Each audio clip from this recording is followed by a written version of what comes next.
প্রিয় শিক্ষার্থী, আজ আমরা এই অঙ্কটি শিখব। ক্রয় মূল্য, বিক্রয় মূল্য, টাকা অথবা সংখ্যা যে কোনো একটি সমান থাকলে শর্টকাট সূত্রটি আমরা ব্যবহার করব। শতকরা লাভ সমান বড় মান বিয়োগ ছোট মান ভাগ ছোট মান গুণন 100%। 1 নম্বর অঙ্কটি, টাকায় 3টি করে আম ক্রয় করে টাকায় 2টি করে বিক্রয় করলে শতকরা কত লাভ হবে? তো সেই ক্ষেত্রে আমরা এই সূত্রের সাহায্যে করব। এখানে বড় মান হচ্ছে 3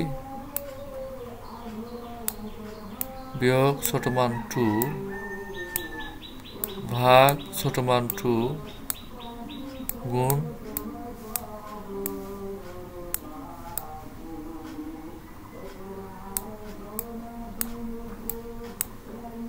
100%। 3 থেকে 2 বাদ দিলে 1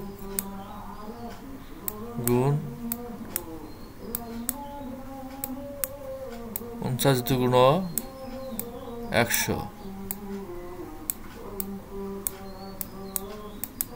অর্থাৎ 49%। আমাদের সঠিক উত্তর। 2 নম্বর অঙ্কটি, 100 টাকায় 10টি ডিম কিনে 100 টাকায় 8টি ডিম বিক্রয় করলে শতকরা কত লাভ হবে? শর্টকাট সূত্রটির সাহায্যে আমরা ব্যবহার করতে পারি।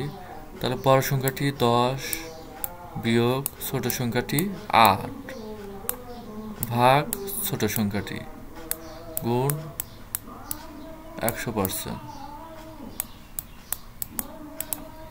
সেক্ষেত্রে 10 থেকে 8 বাদ দিলে 2 এর সাথে 100 গুণ করলে 200% ভাগ 8 8 25 200%। আমাদের সঠিক উত্তর গ।